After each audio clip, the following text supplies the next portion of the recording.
Ako po si Mark Shera Perdonis.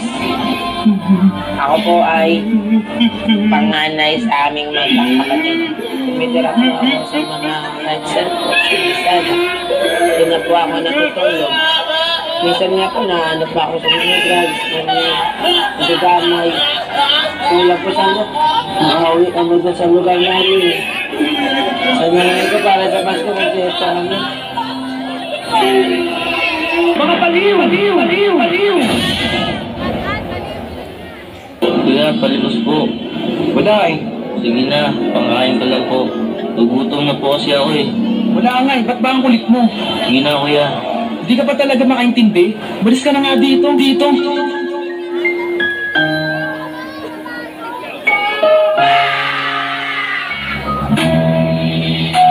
Batang nagsangan, ang batang lumaki, walang bakalan. Ginahulakan ng mundo ay mapakit na kinabukasan. Kadalasan, ay makikita sila sa may kalsada na mamalimos sa pilit na nangihingi ng pera para lamang maiksa ng gutom na nararanasan. Hindi nila kasalanan, ba't gano'n ang kalagay na lugmok sa pasakit na din ang kahirapan. Anong nangyayari ng dakilang patuloy na laban? Alam mo din ako, ikaw napapansin mo din naman. Bakit gano'n ang sitwasyon tuloy pa rin sa pagpapan? Kailan mabibigyang pansin ng mga kabataan dyan na halos magpakamatay? Magkalaman lang ang tiyan, tingnan natin ang mundong to limit sa ating kaalaman. Din natin napapansin na laganap ang kahirapan. Sana'y pakatatag kayo at tiliting na huwag sumuko, dahil ang ating Diyos tumuto pa sa kanyang pangako.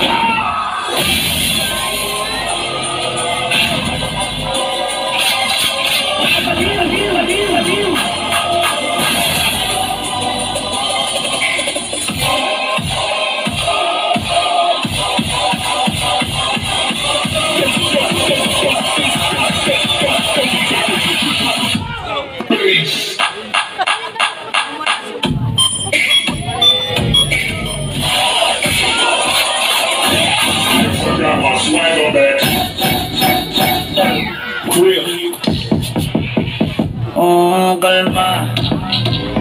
Baby, kalma. Huwag mo naman akong bigyan ng dahilan para tabihan ka. Baby, kalma.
Wait, kailangan kong huminga, okay?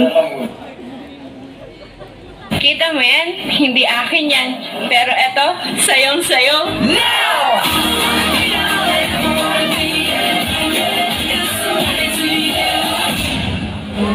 Alam mo, meron akong pangarap sa buhay.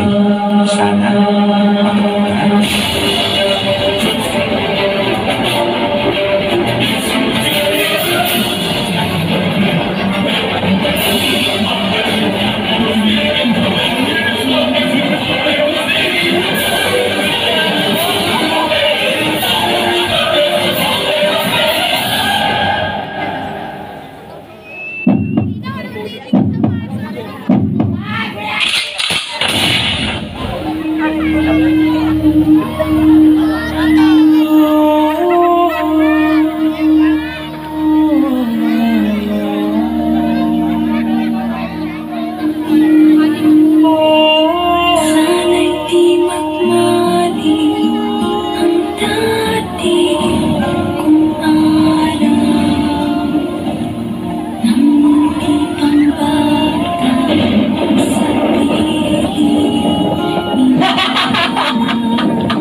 Bakit?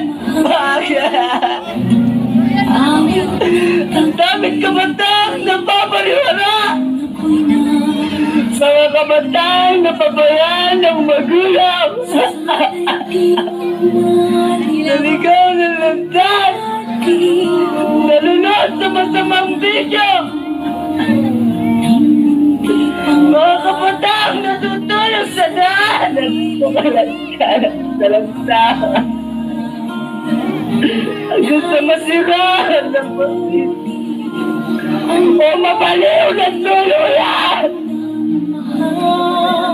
Sino ang dapat sisihin? Kami ba? Kami ba? Ah! Tayong lahat ay may pananagutan sa isa't isa. Tayong lahat ay tinipon ng Diyos na napiling. Tayong lahat ay tinipon ng Diyos na kapiling.